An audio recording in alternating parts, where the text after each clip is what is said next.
the clock. McCreary goes hard. Siren!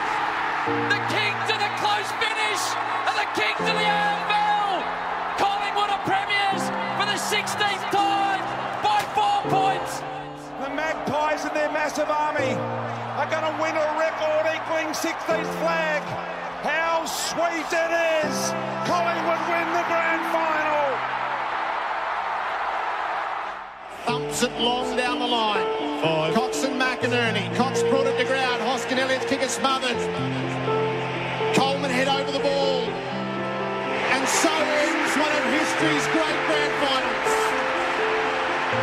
Collingwood take the final step on the stairway to premiership heaven.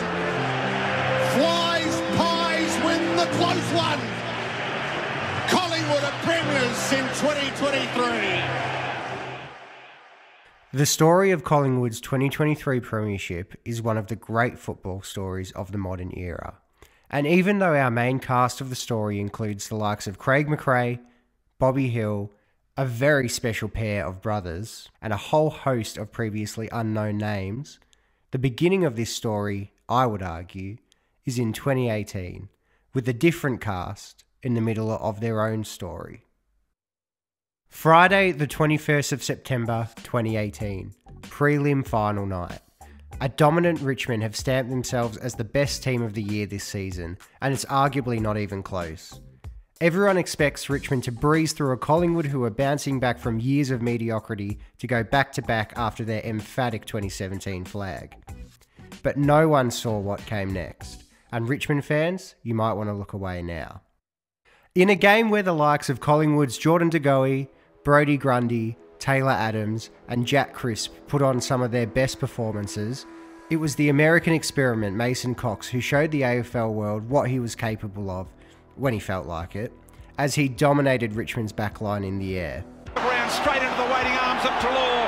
Cox is the biggest man there. They're just running all over the top of them, Collingwood. So Adams, Cox again. Oh, he's getting better. Oh, he's getting bigger and better.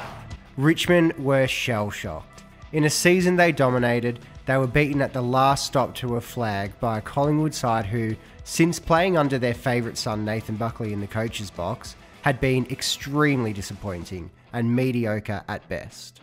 Ironically, it was Craig McRae who took Mason Cox under his wings early at Collingwood, teaching him how to kick a footy among other things. But while Cox dominated Richmond that fateful night, McRae sat in Richmond's coaching box as development coach. But McRae and Cox's story are both for another time. It was a fairy tale night for Collingwood. The Pies' favourite son, Nathan Buckley, finally getting the chance to coach his beloved team to a flag after failing to achieve such heights as a player twice. Coming up against the West Coast Eagles at the MCG on Grand Final Day, it almost felt destined that the Pies were going to get their first flag since 2010. It was set to be a ripper game, and boy did it deliver, but not in the way Collingwood hoped. Achieved from the boundary. Needs to be inch perfect. He is. He's got the most impossible goal. Unbelievable, the most acute angle in footy. Remarkable. No Nat Nui, no Gaff, no Shepherd. Concede the first 5 goals. It's one of the great grand finals and one of the great victories. Collingwood out of that centre. Bouncing ball. They've got a brand new stadium, a big one, and they're going to put a big flag up there in a moment because the Eagle has landed. They're the premiers in 2018.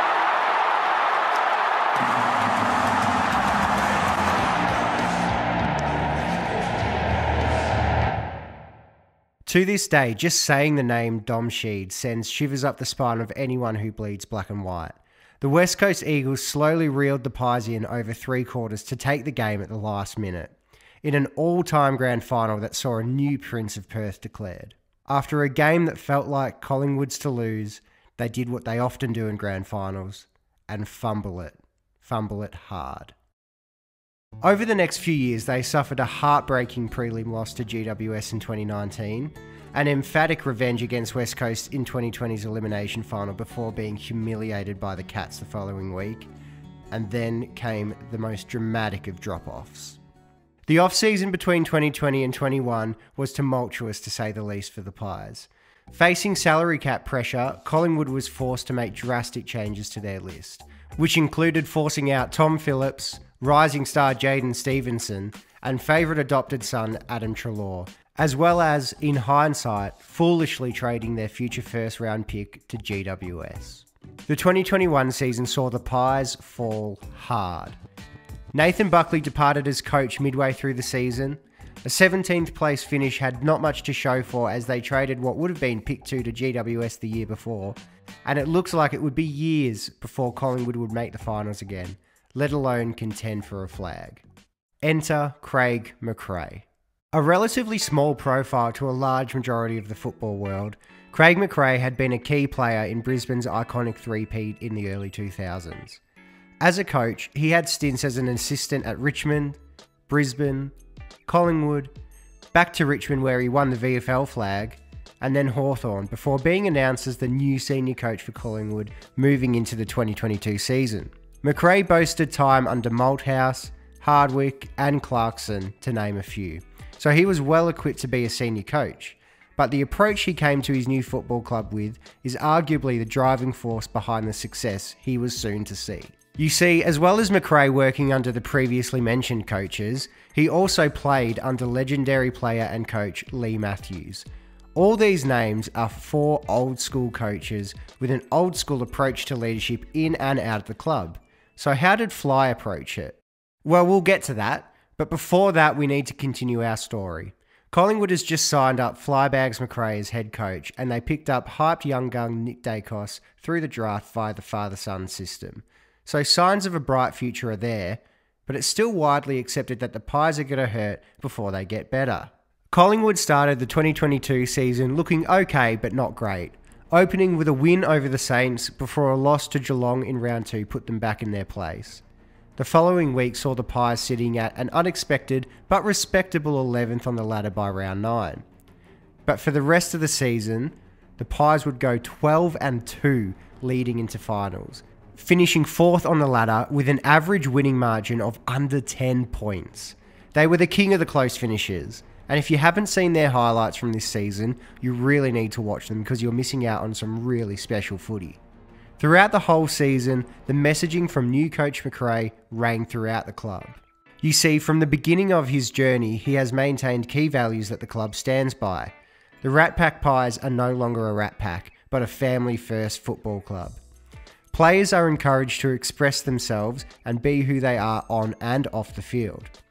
It was top priority to bring the fans along the journey with the club, and every day the goal set by Fly was to be a little better than they were yesterday. Craig McRae even had 44 Suns embroidered in his shirt because that's just how he feels about his team. It was an approach that hadn't really been seen before in the AFL. McRae had earned the nickname the Ted Lasso of the AFL for his upbeat, can-do, positive attitude to becoming the best possible club they can be, while also maintaining a killer competitiveness. Veterans like Steele Sidebottom cited pre-season interviews with McRae as the reason they stayed out of retirement, because they could see something special and something new was about to happen under Fly's watch. Going into the 2022 finals, they had momentum unlike anyone had seen before. Nick Daicos takes the Rising Star Award, controversial small forward Jack Ginnivan is kicking regular goals in his first full season, and a host of their veterans and key players are finding form when it matters. They get agonisingly close to beating eventual premiers Geelong in the qualifying final. They make light work of Freo in the semi-final and are then set for a prelim against Sydney Swans, in a season that, much like 2018, felt like it was truly meant to be for the Pies. But irony struck where it hurt most as the king of the close finishes finally fell short of the miracle comeback, losing by 1 point to Sydney in an all-time prelim. You can actually draw some pretty decent parallels between the Pies' 2018 and 2022 season. A breakout season from a young up-and-coming player, a season where they massively exceeded expectations, and a season where it felt like the Pies had too much momentum to lose it. But they did, both times on the home stretch. But no matter how close they got to being the 2022 premiers, they still had nothing to show for it going into the 2023 season. That off-season would see McRae tidy up his list, bringing in Bobby Hill for some small forward pressure, Dan McStay to be a forward target, Billy Frampton for some backline depth, and Brownlow medalist Tom Mitchell to solve their key issues of poor clearances. Losses were minimised to Brodie Grundy to relieve the salary cap, and Oliver Henry leaving for Geelong for whatever crazy reason you decide to believe, setting up the Pies for another red-hot crack at the flag. Beating the reigning premiers Geelong in round 1 was the dream start for the Pies. Does go, thumping long ball. Out the back, Henry, gonna kick another one. No! Run down by Moore. Who lets him know about it? That was brilliant, Darcy Moore. He fell over. During the season, they continued their dominance in the close games, with some all-time classic matches against Adelaide twice, Port Adelaide in a top-of-the-table clash at the time, and Geelong in the closing rounds, despite Jeremy Cameron kicking some questionable goals. They dropped a few winnable games here and there, including a putrid loss to cellar dwellers Hawthorn in the middle of a late season form slump, but overall they dominated this home and away season and ended up finishing first on the ladder. The king of the close finishes lived up to their name in the 2023 final series as they scraped over the Demons in the qualifying final to eventually meet a GWS side mirroring the Pies' momentum of last year in the prelim. This would be where they got their ultimate justice, beating them by a point to move through to the grand final against Brisbane, a team they hadn't beaten in a long time. The 2023 grand final was set to be an absolute cracker of a game. 20 years after Brisbane won their last flag, fittingly against Collingwood, it was first, second on the ladder in a game that just had to be legendary, and it more than delivered. Lead change after lead change, miracle goals from Brisbane and long bomb scores from the Pies kept the margin tight the whole game. It was so close that the margin only got smaller by the end of each quarter. Bobby Hill is tearing the game apart for the Pies, but Brisbane, led by a flurry of stars, are clinical in their game plan, and no one knew who was going to win until the final siren sounded. Brodie Mihocek down the line. The Magpies and their massive army are going to win a record equaling 16th flag. How sweet it is! Collingwood win the grand final.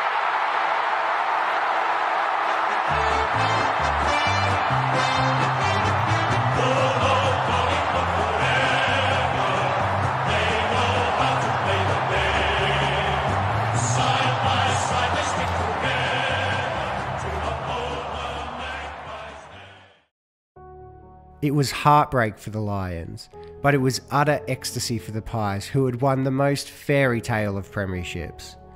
In a game that will go down in history as the greatest grand final alongside '89, it was the Pies who beat a team they hadn't beaten in years. It was the Pies who won their first grand final in September since 1958, and it was the Pies who embraced Craig McRae's never-before-seen club-wide culture to win the most satisfying of flags. Collingwood had come from their worst ever season in 2021 to win a record equaling 16th premiership flag just 2 years later and arguably become the greatest club in the land. Bobby Hill wins a Norm Smith medal after putting on one of the best individual performances by a Collingwood player in a grand final. Veterans Steele Sidebottom and Scott Pendlebury now hold the unusual record of the players with the most amount of years between flags. Captain Darcy Moore is handed the Premiership Cup by his dad Peter, who got so close but so far in several grand finals in his own time at Collingwood. And to top off the black and white fairy tale that was the 2023 grand final, Craig McRae announces to the world as of that morning he has a new baby daughter Maggie who, as he said in the post-match, is a daughter to join his 44 sons. And it wouldn't have been possible without a little bit of luck, a whole lot of hard work, a revamped football department and a coach who came to the biggest club in the land with an entirely different attitude, a brand new culture and a winning way that hadn't been seen before by the footy world. It's a credit to the leader and the man that Craig McRae is. It truly was the Collingwood Football Club's greatest day.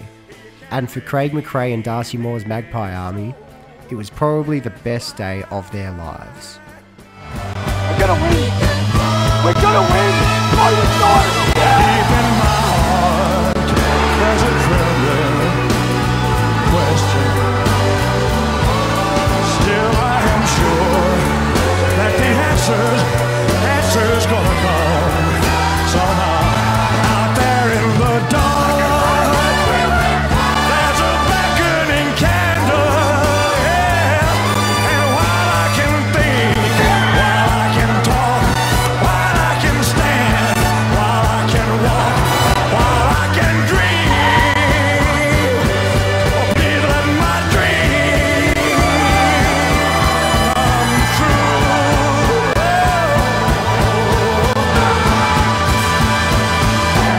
Right now, let it come true right now. Oh,